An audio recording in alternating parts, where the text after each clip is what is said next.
Hey y'all, welcome to my weekly cult situation report. I'm Danielle, a scholar of cults, extreme groups, and extremely bad leadership, and every week I give you a roll-up of things that have gone on in the world of cults and in my world of cults. Of course, now that here in America we all live in a cult, there are some very interesting things going on. This week we are going to talk about a Mardi Gras parade, some Supreme Court stuff, MLMs, and what's going on with culting of America. So strap in. I wrote a book called Uncultured, which is finally back in stock, though not in hard copy. It's about growing up in the Children of God religious cult, going into the cult of the U.S. Army. You can get signed copies attached here. And it's also on Audible. You can get it now on Spotify Premium if you're a subscriber, or anywhere else you get your audiobooks, including libraries. So, welcome. Big thing this week was TikTok demonetized me again, but because all of their violations are BS, I first just thought you couldn't fight it. So I immediately jumped ship, made a new account. I was monetized the next day, sold 40 books, beating them at their own game, which is pretty good. Then today, they finally caught up and reversed the demonetization. So I had been making a new main account. Now I have two main accounts, and we're just going to try to go back and forth. So Knitting Cult Lady and Knitting Cult Captain. If you are on TikTok, come find me there. It's frustrating, but it's very it's so interesting. I keep saying now, TikTok feels like an abusive relationship, right? It's really easy to monetize and make money, which is why one of the reasons there's so many creators there. But I just don't feel secure. And this whole time I've been acting like, if I just follow the rules better, right? It'll get back to perfect. But now I'm just playing my own game, and people just know the deal and they come find me.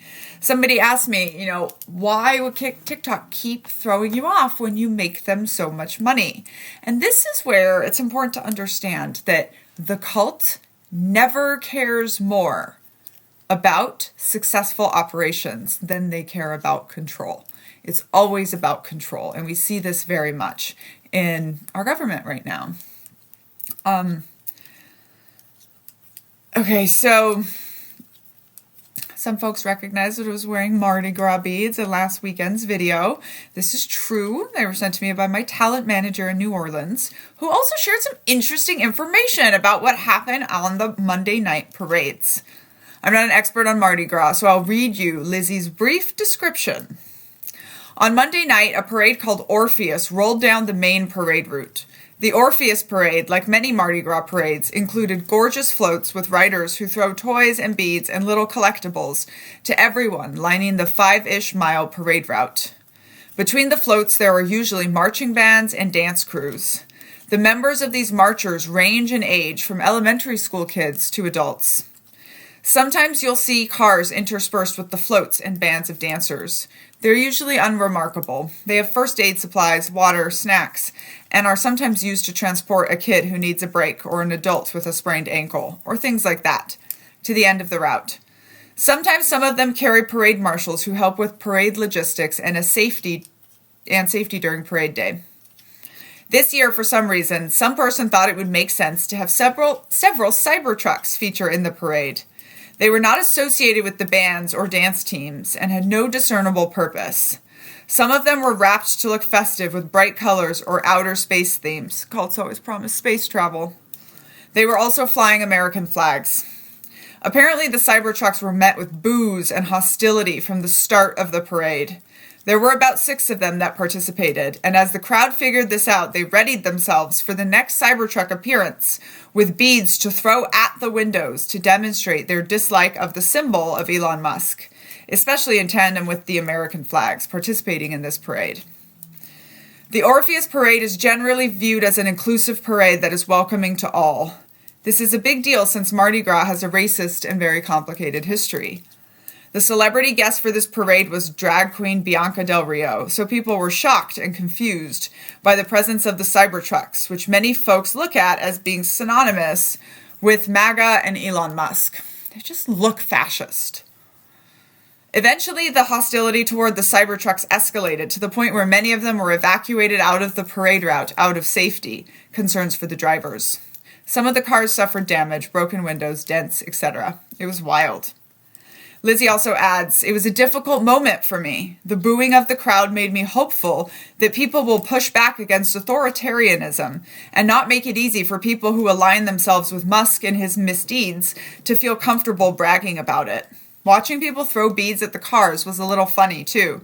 But when the parade paused in front of me long enough to allow for the crowds to get really worked up and take time to attack the car, I started to feel uncomfortable.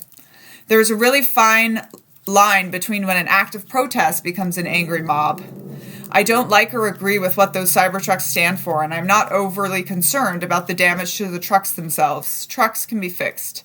But I did worry that the crowd was getting worked up enough to want to hurt the passengers in the car. The parade was paused long enough for the police to come out and tell the crowd to back off. And then the car that I was watching evacuated the parade and did not continue." Some thoughts on mob rule is, this is what you're having at this point, right? And this is what's kind of interesting here. I said before in a video, I grew up in Brazil, and there would be, we had a motorhome that was the colors of one soccer team. And every time there was a game between the two soccer teams of that city, we would have to go garage the motorhome so that it didn't get destroyed by people. And I mentioned, I think we're going to start seeing this with Teslas and even more so Cybertrucks. And sure enough, here it is. But yeah, it's, we don't want to necessarily condone violence, but I do think that the crowd pushing back is a very significant little piece of history what's going on here. And there will be notes, links for some of this stuff in the notes if you want to read more about it. So speaking of pushing back, the Supreme Court found against Donald Trump, saying that he does have to pay for U.S. aid. And this was significant because, again, for all these 6 weeks, I've been hearing from people saying, it's over, nobody's going to stop him. The Supreme Court's not going to stop him. And here we have a little decision, but it is at least significant, right? And part of what I really hope people can internalize right now is that just because they say they're going to try to do something, or just because they write an executive order, doesn't mean they can do it. That's not how America works. America has a lot of checks and balances. And while we know what they're going to try to do, right? They're going to try to be authoritarian dictators and fascists. We know this. But what remains to be seen is how America is going to do. Interestingly enough, after this 5-4 decision and Amy Coney Barrett not voting for Donald Trump, cult of MAGA people are now turning on her, right? Calling her a DEI hire and blah, blah, blah. And it's, this is interesting. I don't know if Amy Coney Barrett is in MAGA, but it begs the question, right? What happens when you're in multiple cults?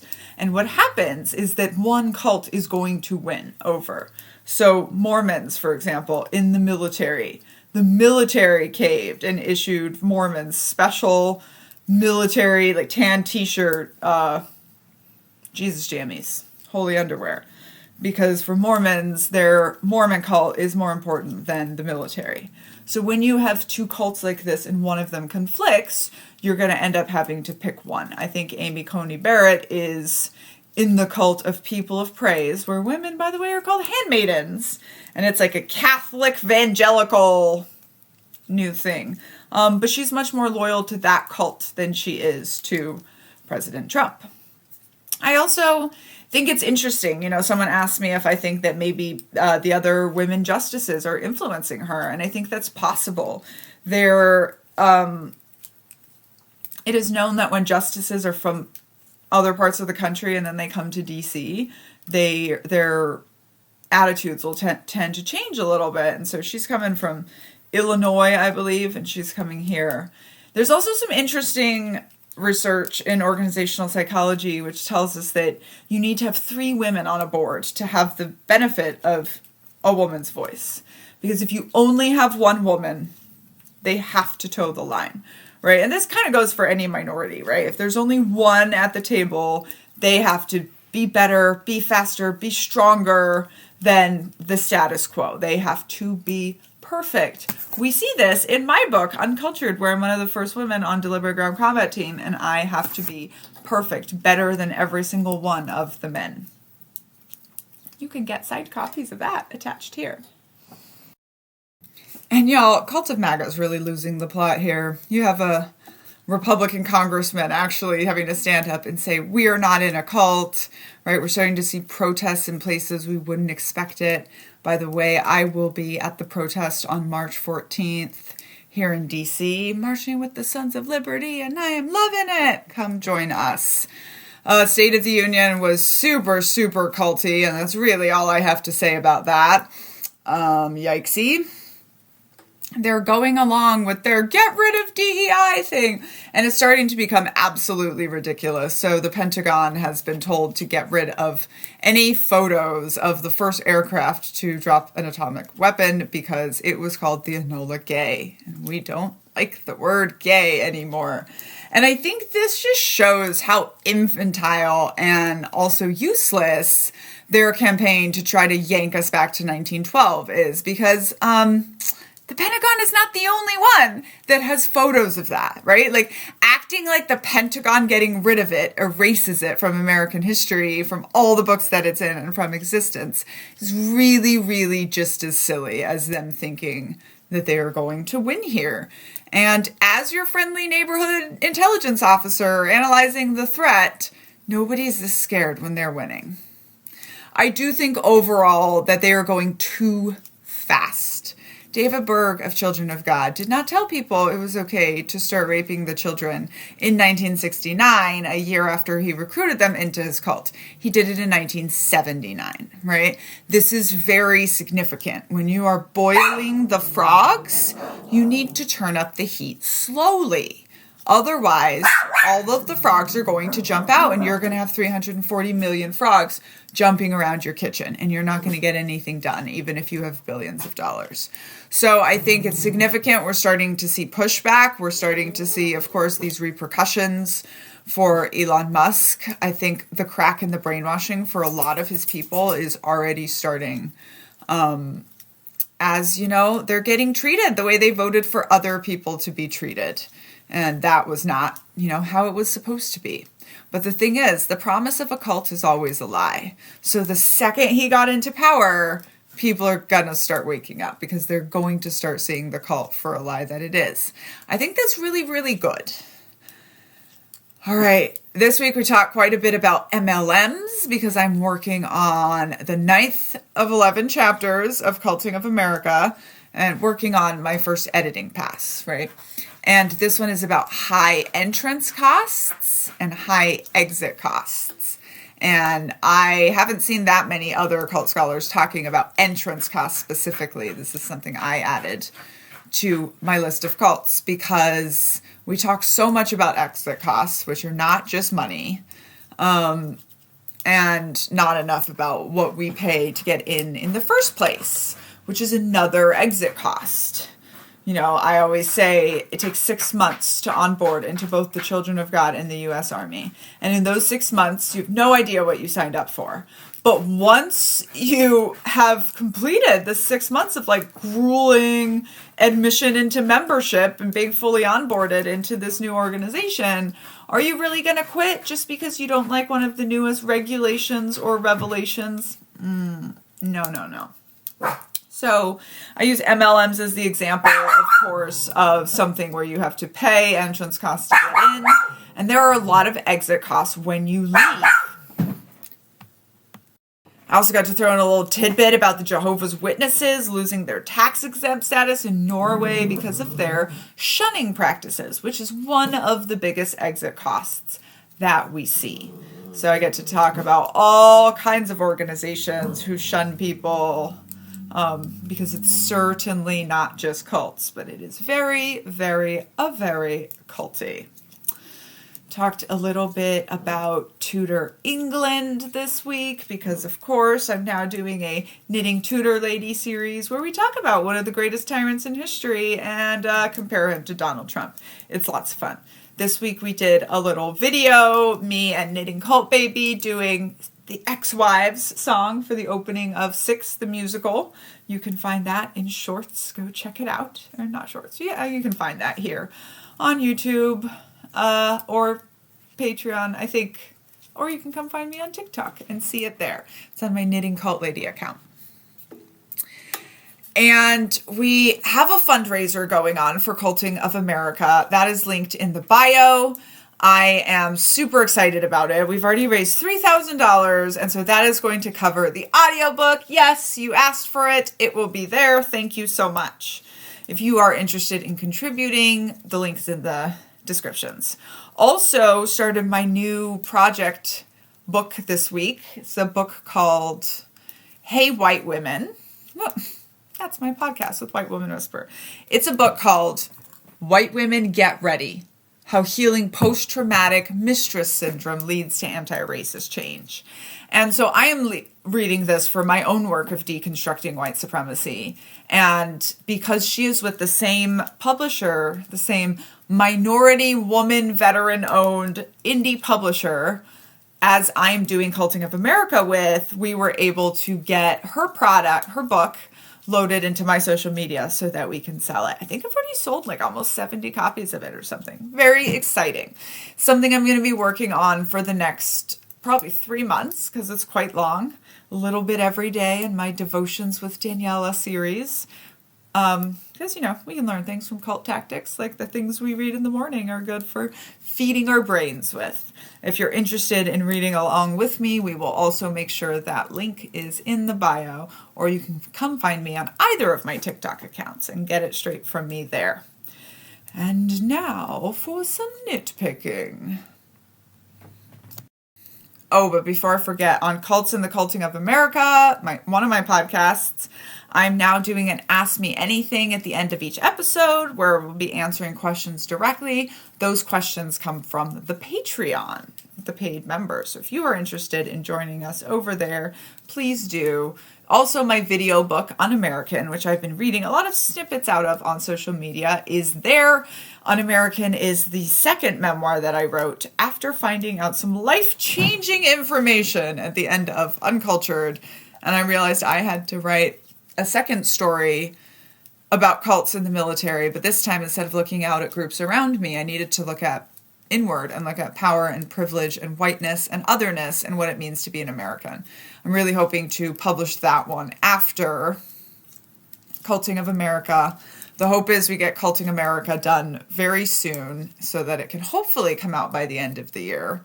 Then in the summer, I'm going to write the musical script for Uncultured, the Cult Baby musical, and also start my first writing class, which you all have asked for. It's going to be about, I think, a 6-month course. So we'll meet once a month for 3 hours. The first 90 minutes, we're going to be turning our lives into stories.